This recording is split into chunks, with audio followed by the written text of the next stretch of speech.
아이를 키우다 보면 아이가 어릴 때 특정한 인형이나 이불에 집착하는 경우가 있습니다. 흔히 애착 인형, 또 애착 이불이라고 부르죠. 부모와 분리되는 시기에 그런 물건이 생긴다고 하는데요.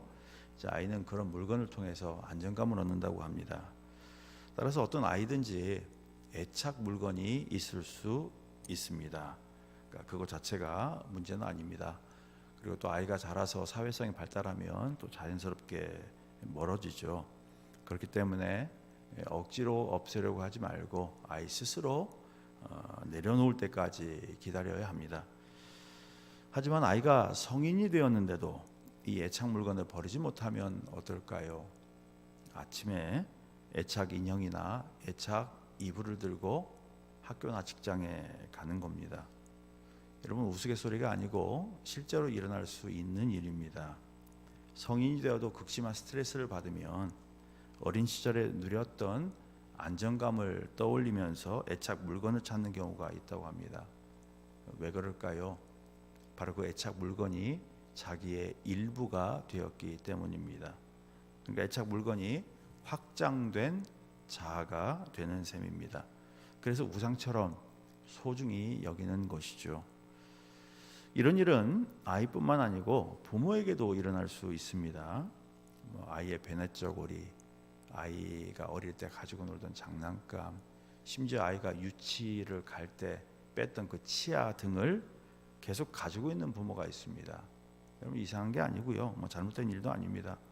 아이가 독립하는 과정에서 부모로서 느낄 수 있는 불안을 달래려고 부모도 아이의 그 물건, 어릴 때 가지고 있었던 그 물건을 보관하는 경우가 종종 있습니다. 하지만 여러분, 아이가 이미 성인이 되었는데도 그 아이의 독립을 막는다면 문제가 될 수가 있겠죠. 실제로 많은 부모가 아이가 독립하는 과정에서 불안을 느끼는데요, 이런 현상을 빈둥지 증후군이라고 부릅니다. 빈둥지 증후군. 그러니까 새끼가 모두 떠난 그 텅 빈 둥지를 바라보는 어미새와 같은 마음이다. 이런 맥락에서 붙여진 이름입니다. 특히 자녀 교육에 아주 열정적이었던 부모일수록 이런 현상을 겪을 확률이 높다고 합니다. 그러니까 여러분, 이처럼 과거에 좋았던 추억이 변화와 성장을 가로막는 걸림돌이 될 수 있습니다. 과거에 그 좋았던 추억이 변화와 성장을 가로막는 걸림돌이 될 수 있습니다. 우리가 이 민수기를 읽어보면 이스라엘이 가나안 정탐에 실패한 후 광야에서 방황하죠. 그로 인해서 이스라엘의 마음이 상했습니다. 민수기 21장 4절은 백성이 호르산에서 출발하여 홍해의 길을 따라 에돔 땅을 우회하려 하였다가 길로 말미암아 백성의 마음이 상하니라 그랬습니다. 그래서 하나님과 모세가 자기들을 이집트에서 끌어내가지고 고생만 시키다가 죽게 만든다면서 막 원망을 했습니다. 민수기 21장 5절은 백성이 하나님과 모세를 향하여 원망하되 어찌하여 우리를 애굽에서 인도해내어 이 광야에서 죽게 하는가? 이곳에는 먹을 것도 없고 물도 없도다. 우리 마음이 이 하찮은 음식을 싫어하노라 하매라고 했습니다. 그래서 하나님이 불뱀을 보내 물어 죽게 만들었죠. 민수기 21장 6절 여호와께서 불뱀들을 백성 중에 보내어 백성을 물게 하심으로 이스라엘 백성 중에 죽은 자가 많은지라 그랬습니다. 이에 이스라엘은 회개하면서 모세에게 자기들 위해 기도해달라 그랬습니다.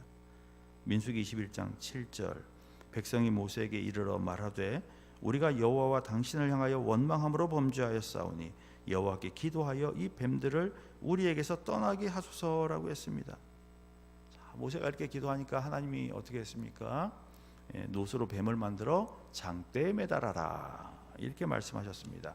그러면서 그걸 보면 살 수 있다고 했습니다. 민수기 21장 7절에서 8절은 모세가 백성을 위하여 기도하며 여호와께서 모세에게 이르시되 불뱀을 만들어 장대 위에 매달아라 물린 자마다 그것을 보면 살리라 그랬습니다. 이에 모세는 하나님 말씀대로 했고 노뱀을 본 사람들은 모두 살았습니다. 민수기 21장 9절 모세가 노뱀을 만들어 장대 위에 다니 뱀에게 물린 자가 노뱀을 쳐다본 즉 모두 살더라고 했습니다. 여러분, 이 사건을 잘 기억하셔야 합니다. 이스라엘 역사에서 매우 의미 있는 사건이었습니다. 두 가지 의미가 있었죠. 이 사건에 하나는 하나님을 원망하면 심판받는다. 그럼에도 하나님의 구원을 바라보면 구원받는다. 이 강력한 메시지를 이 놋뱀 사건이 지금 이스라엘에게 던지고 있었습니다. 그렇기 때문에 이스라엘은 광야에 있든지 가나안에 들어가든지 언제든지 하나님만 바라봐야 했습니다. 그리고 놋뱀은, 그 장대에 매달려 있던 그 놋뱀은 바로 하나님의 구원을 보여주는 도구였습니다. 자, 세월이 흘렀습니다. 이스라엘이 가나안에 들어갔습니다. 나라를 세웠습니다. 수많은 왕이 등장했습니다. 그리고 그렇게 해서 히스기야가 왕이 될 때까지 대략 700년 정도가 흘렀습니다. 놋뱀 사건이 있고 700년 정도가 흘렀어요. 그런데 그때까지도 이스라엘은 이 놋뱀에 신통한 능력이 있다고 믿고 계속 가지고 있었어요. 광야를 지나는 동안, 다윗이 왕이 되는 동안, 솔로몬 성전이 건축되는 동안, 그 수많은 700년의 세월 동안 이 놋뱀을 계속 가지고 있었어요. 심지어 이 놋뱀을 예배하기도 했던 것으로 보입니다. 자, 4절은, 오늘 본문 4절은 모세가 만들었던 놋뱀을 이스라엘 자손이 이때까지 향하여 분향함으로라고 했습니다. 구원을 상징하는 도구가 구원을 주는 우상으로 둔갑을 한 것입니다. 하나님은 우상 숭배 싫어하죠. 신명기 4장 14절에서 4장 16절에서 18절은 그리하여 스스로 부패하여 자기를 위해 어떤 형상대로든지 우상을 새겨 만들지 말라. 남자의 형상이든지 여자의 형상이든지 땅 위에 있는 어떤 짐승의 형상이든지 하늘을 나는 날개 가진 어떤 새의 형상이든지 땅 위에 기는 어떤 곤충의 형상이든지 땅 아래 물속에 있는 어떤 어족의 형상이든지 만들지 말라 그랬습니다. 여러분, 왜 하나님이 우상을 만들지 말라 그랬을까요? 구원의 능력은 우상이 아닌 하나님께 있었기 때문입니다. 따라서 구원을 원한다면, 구원받고 싶으면 우상이 아닌 하나님을 바라봐야 했습니다. 그래서 히스기야가 왕이 되자마자 가장 먼저 한 일이 무엇이었습니까? 모든 우상을 다 때려 부수면서 이 놋뱀도 700년 동안 이스라엘이 붙들고 있던 이 놋뱀도 파괴했습니다. 자, 다시 4절 볼까요? 그가 여러 산당들을 제거하며 주상을 깨뜨리며 아세라 목상을 찍으며 모세가 만들었던 놋뱀을 이스라엘 자손이 이때까지 분향함으로 그것을 부수고 라고 했어요. 이 좋은 유적을 그냥 가지고 있지 왜 다 때려 부셨을까요? 왜 놋뱀을 파괴했을까요? 자, 1절 보니까 히스기야는 이스라엘의 왕 엘라의 아들 호세아 제3년의 왕이 됐다 그랬습니다. 여기서 이스라엘은 북이스라엘을 말합니다. 히스기야가 남유다의 왕이 될 때 그 당시 북이스라엘의 왕은 호세아였다 이 말입니다. 근데 이 호세아는 북이스라엘의 마지막 왕이었어요. 그러니까 북이스라엘이 망한 거예요. 이 히스기야가 통치하는 동안에. 왜 북이스라엘이 망했습니까? 우상을 섬겼기 때문입니다.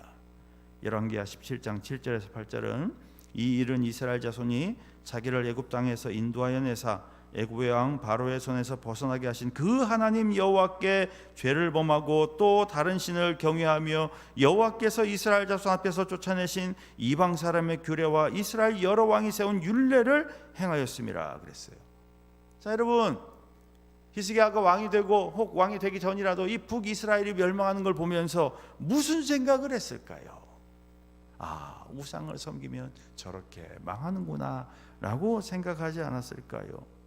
따라서 이스라엘 남유다가 사는 길은 단 하나였습니다. 바로 우상을 버리는 것이었습니다. 역대하 29장 6절과 9절은 우리 조상이들이 범죄하여 우리 하나님 여호와 보시기에 악을 행하여 하나님을 버리고 얼굴을 돌려 여호와의 성소를 등지고 이로 말미암아 우리의 조상들이 칼에 엎드려지며 우리의 자녀와 아내들이 사로잡혔느니라 그랬습니다. 여러분, 놋뱀도 마찬가지였습니다. 처음부터 놋뱀이 우상은 아니었어요. 앞서 말씀드린 것처럼 하나님께만 구원이 있다는 걸 보여주는 그냥 전통 있는 유물이었어요. 유물. 그런데 그 전통 있는 유물도 하나님 자리를 차지하거나 신앙의 대상이 된다면 그 전통 있는 유물도 사탄의 도구였습니다. 그래서 4절은 놋뱀을 뭐라고 부릅니까? 느후스탄이라고 불렀어요. 문자적으로는 노수로 만든 조각이라는 뜻인데 메시지 성경은 옛뱀, the old serpent라고 번역을 했어요. 옛뱀. 여러분 이 serpent라는 말은 뱀이라고도 번역할 수 있지만 사탄, 악마라고도 번역할 수 있어요. 스네이크라고 하지 않고 serpent라고 번역을 했어요. 요한계시록 20장 2절에 보니까 곧 옛뱀이요 마귀요 사탄이라 그랬는데 이때의 옛뱀도 영어로 the old serpent입니다. 그러니까 이 우상이 된 뱀은, 노뱀은 이스라엘을 무너뜨리는 사탄이었다는 겁니다. 따라서 그 느후산을 파괴하지 않으면 이스라엘은 새로워질 수가 없었어요. 오히려 그 전통 있는 유물이었던 느후산 때문에 이스라엘은 다시 멸망할 수 있었습니다. 여러분 이처럼 좋은 추억이 담긴 신앙의 유산도 느후산이 될 수 있습니다. 제가 어릴 때 교회에서 어른들의 대화를 들은 적이 있는데 뭐 이제 잘 기억이 가물가물해가지고 대략 이런 내용이었어요. 어느 집사님이 두통으로 아주 고생을 심하게 했습니다. 그래 이제 교회 모임에 와가지고 내가 너무 머리가 아프다 고민을 털어놓으면서 기도를 부탁했어요. 다른 집사님이 그 얘기를 가만히 듣고 있더니 자기도 두통으로 고생을 했대요.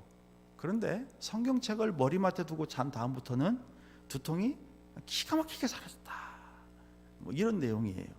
그러면서 집사님 성경책을 머리맡에 두고 자봐. 두통 없어져. 어린 나이에 얼마나 신기하든지 성경책을 머리맡에 두고 자면 두통이 없어진다. 그래서 이제 저는 실제로 한동안 누가 두통 있다 그러면 성경책을 머리맡에 두고 자보세요. 두통이 사라진대요 라고 말했던 기억이 있습니다. 근데 여러분 교회는 이런 종류의 이야기가 많죠. 우리 가족이 다 만나기만 하면 싸웠어요. 그런데 거실에 십자가를 걸어놓은 다음부터 싸움이 사라졌어요. 뭐 이런 이야기. 내가 정말 몸이 아팠어요. 그런데 어디 가서 기도를 받았는데 싹 나았어요. 뭐 이런 이야기. 내가 예배당 건축할 때 돈이 없었는데 대출을 받아가지고 헌금을 많이 했더니 나중에 큰 부자가 됐어요. 그럼 막 교인들은 할렐루야 아멘 하잖아요. 정말 전설 같은 이야기들 교회 안에 돌아다니는 이런 이야기들이 많죠. 여러분 물론 실제로 그런 일은 일어날 수 있습니다. 하나님에게는 기적도 가능하잖아요.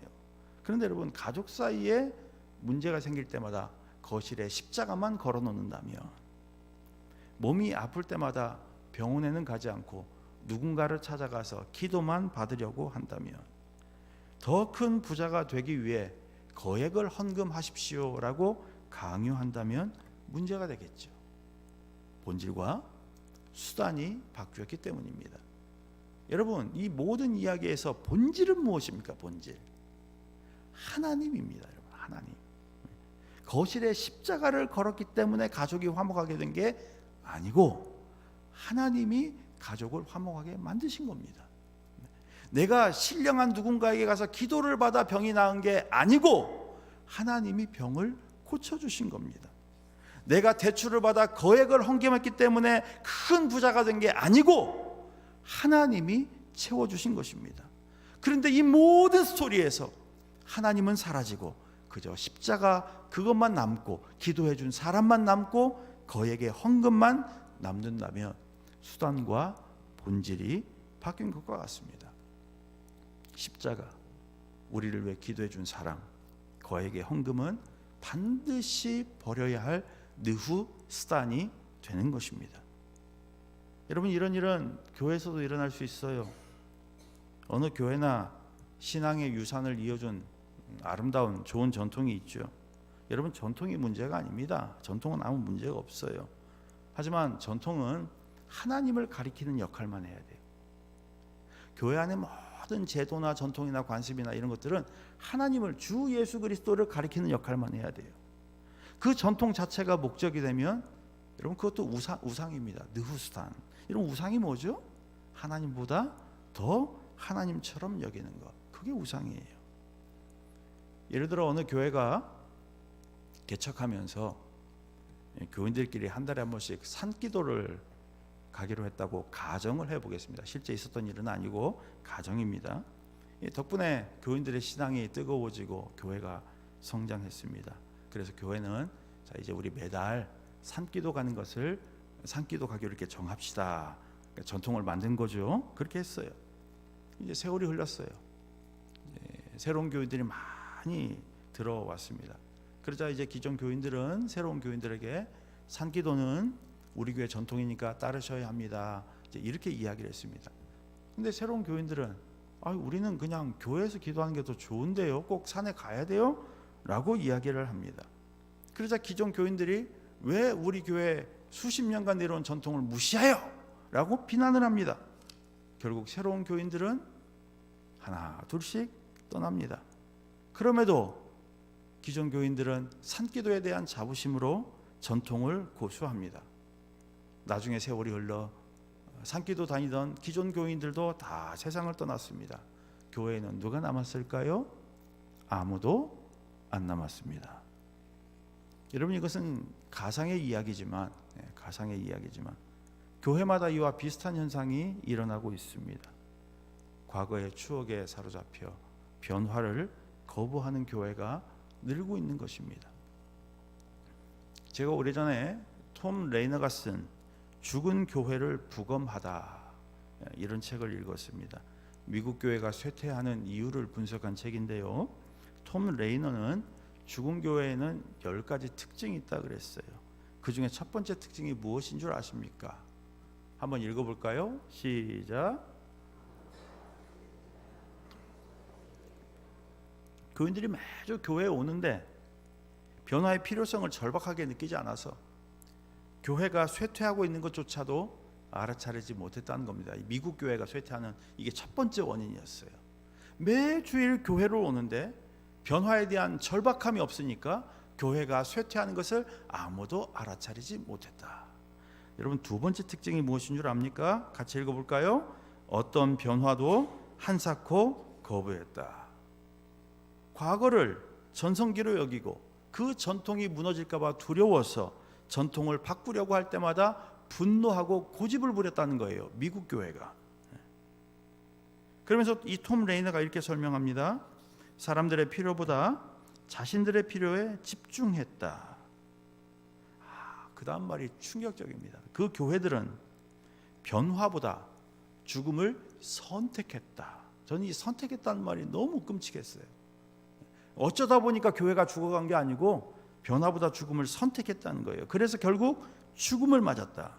철저한 변화 없이 희망은 현실로 이루어질 수 없다 그랬어요. 여러분, 책을 읽는 내내 가슴이 사닥했습니다. 저는 우리 미국 교회 이야기지만 또 우리의 현실을 너무나 정확하게 지적했기 때문입니다. 그러던 중에 톰 레이너가 쓴 살아나는 교회를 해부하다라는 책도 읽었습니다. 죽은 교회를 부검하다의 후속 작품이에요. 이 책을 연달아 쓴 것 같아요. 근데 여기에는 살아나는 교회 7가지 특징이 나오는데 그중 두 번째 특징이 뭔지 아십니까? 같이 읽어볼까요? 전통을 위한 전통을 내려놓기 시작하다. 미국에 있는 살아나는 교회들을 쭉 이 사람이 분석하면서 두 번째 특징이 무엇이었는가?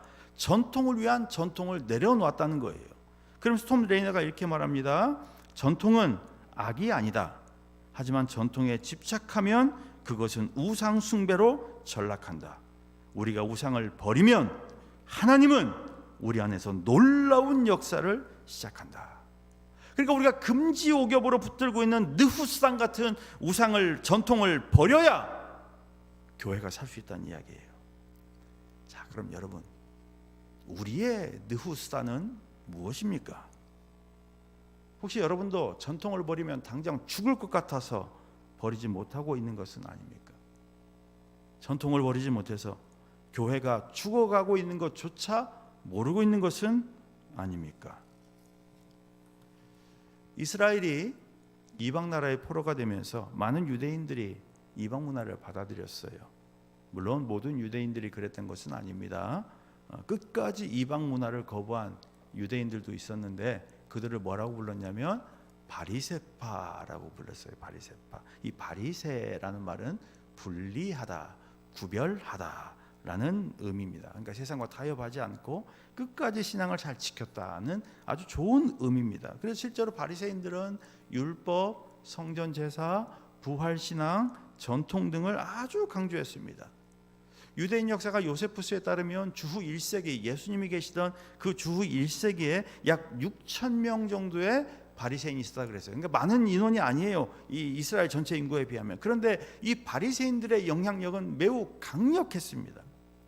그런데 그들의 전통이 그들의 발목을 잡았습니다. 전통이 하나님이 됐습니다. 전통을 지키기 위해 하나님 말씀도 왜곡했습니다. 그래서 예수님이 이 바리새인들의 위선을 신랄하게 비판하죠. 마태복음 23장 26절에서 28절은 눈먼 바리새인이여 너는 먼저 안을 깨끗이 하라 그리하면 겉도 깨끗하리라. 화 있을진저 외식하는 서기관들과 바리새인들이여 회칠한 무덤 같으니 겉으로는 아름답게 보이나 그 안에는 죽은 사람의 뼈와 모든 더러운 것이 가득하도다. 이와 같이 너희도 겉으로는 사람에게 옳게 보이되 안으로는 외식과 불법이 가득하도다 라고 했습니다. 왜 그랬을까요? 전통을 지키느라 예수님을 통해 임하실 새로운 하나님 나라의 질서를 거부했기 때문입니다. 마태복음 9장 17절은 새 포도주를 낡은 가죽 부대에 넣지 아니하나니 그렇게 하면 부대가 터져 포도주도 쏟아지고 부대도 버리게 됨이라. 새 포도주는 새 부대에 넣어야 둘이 다 보존되느니라 그랬어요. 여러분 바리새인들이 전통 지키다가 무엇까지 버렸는 줄 아십니까? 예수님도 버렸습니다. 마태복음 12장 14절은 바리새인들이 나가서 어떻게 하여 예수를 죽일까 의논하거늘 그랬습니다. 예수 그리스도를 통해 임하실 새로운 하나님 나라의 질서, 새로운 하나님 나라의 변화 대신 죽은 전통을 선택한 것입니다. 여러분 우리도 그럴 수 있습니다. 여러분 지금 교회는 어느 때보다 변화를 요구받고 있습니다. 이제 교회의 변화는 선택이 아니고 필수입니다. 뭐가 변해야 할까요? 뭐가? 다들 교회가 변해야 한다는 취지에는 공감합니다. 그런데 각자가 생각하는 변화가 다 달라요. 게다가 우리가 변화를 위해서 버려야 할 전통이 있습니다 라고 말하면 강하게 저항합니다. 우리가 버리지 못하고 강하게 붙들고 있는 느후스탄이 있다는 이야기입니다. 최근에 교회 현실과 관련된 두 개의 글을 읽었습니다. 첫 번째 글의 제목은 청년들을 교회로 다시 돌아오게 하려면 이라는 글이었습니다. 캐나다에서 원주민들의 자립을 돕기 위한 회사를 운영하는 어느 장로님이 쓴 글입니다. 목사가 쓴 글이 아닙니다. 요약하면 이런 내용이에요. 요즘 청년들도 삶의 의미, 가치 있는 인생, 무엇이 옳은지에 대해서 고민합니다. 옛날 어른들만 고민하는 게 아니고 요즘 청년들도 다 이런 고민이 있어요. 그리고 교회가 이런 자기들의 고민을 들어주고 해석해 주기를 바라고 있습니다. 그런데 교회는 오랫동안 무엇을 믿어야 할지만 말할 뿐 어떻게 살아야 하는지에 대해서는 말하지 않았습니다. 오히려 청년들이 자기 고민을 이야기하면 에이, 믿음 없는 이런 식으로 정죄를 했어요. 그러니까 의심과 질문을 원천적으로 차단한 것입니다. 그러면서도 청년들을 권위적으로 대했어요. 교회 일에 동원할 일꾼으로 취급했어요. 게다가 청년들을 눈으로 보면 교회를 운영하는 방식은 세상과 크게 다르지 않았습니다. 교회가 외치는 구호도 진정성이 없게 보였어요. 이에 청년들은 신앙과 삶을 교회에 맡길 수 없다고 생각하고 떠났습니다. 이 장로님의 분석입니다. 자, 그럼 여러분 어떻게 해야 청년들이 돌아올까요? 이 장로님 말은 청년들에게 돌아오라고 요청만 하지 말라 그랬어요. 얘들아 제발 돌아와 그것만 하지 말고 그들의 삶을 해석해 주라 그랬어요. 그들의 삶을. 여러분 청년들이 우리에게 듣고 싶어하는 대답은 완성된 대답이 아닙니다. 사실은 그냥 교회가 고민을 이야기해주면 고민을 이야기하면 교회가 그냥 그 고민을 들어주고 질문을 들어주고 함께 고민하고 함께 아파하고 그런 걸 원한다는 거예요. 여러분 자꾸 오면 뭔가 가르치려는 교회가 아니라 그냥 청년들과 동행해 주는 교회를 원한다는 거예요. 그러면서 이 장로님이 마지막에 뭐라고 결론을 내렸냐면 교회가 청년들에게 먼저 신뢰를 줘야 한다 그랬습니다. 여러분 우리 교회는 어떻습니까?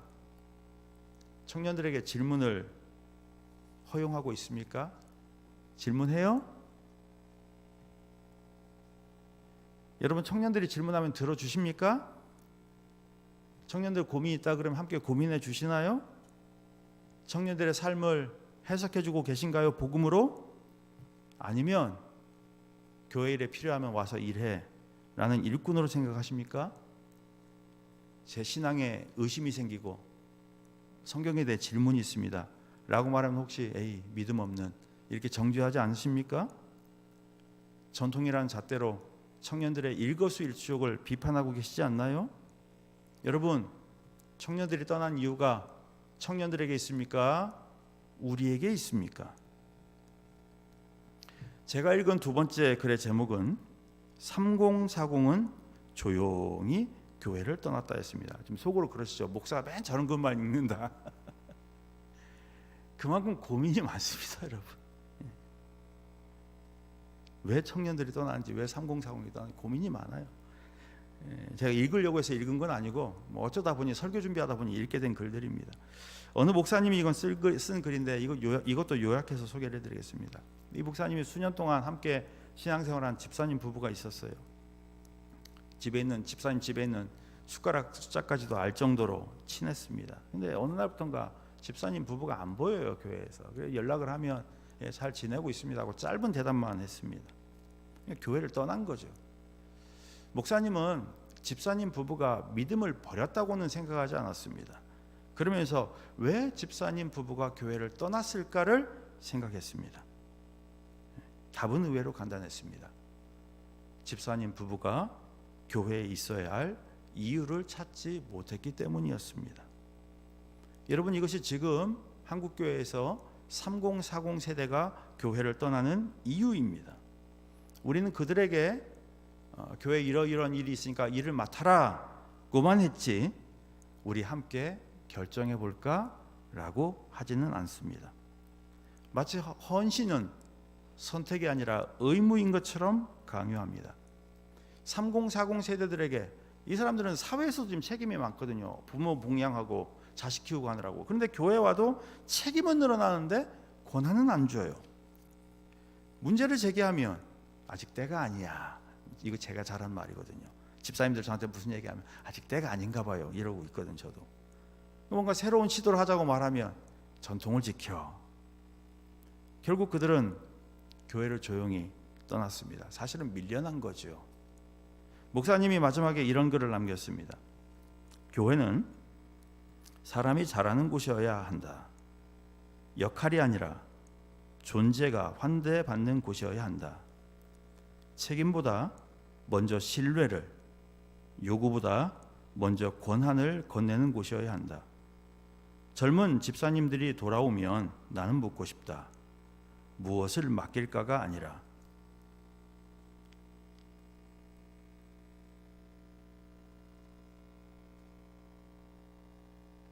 어떤 꿈을 함께 꾸고 싶은가라고. 교회는 남게 하는 힘으로 사람을 붙잡지 않는다. 함께 숨쉬게 할 때 사람은 스스로 머문다. 일만 열심히 하는 교회가 아니라 함께 무엇을 만들어가는 그런 공동체를 3040은 찾고 있다. 여러분, 우리 교회는 어떻습니까? 책임보다 신뢰를, 요구보다 권한을 건네는 교회인가요? 성도들에게 무엇을 맡기기보다 함께 꿈을 꾸는 교회입니까? 억지로 교회에 남으라고 하기보다 그들과 함께 숨쉬게 함으로 스스로 머물게 하는 교회입니까? 아니면 늘 아직 때가 아니야. 전통을 지켜. 나중에 네가 장로 되면 해. 우리 때 안 그랬어. 건방지게 나이도 어린 게 왜 계속 튀어? 라는 말만 반복하며 3040 세대를 밀어내는 교회는 아닙니까? 우리 교회의 느우수단이 무엇인지 직접적으로 말씀드릴 수 없어서 두 개의 글로 대신했습니다. 뜬구름 잡는, 현실적이지 않은, 우리 교회와 상관없는 남의 이야기처럼 들렸을 수 있습니다.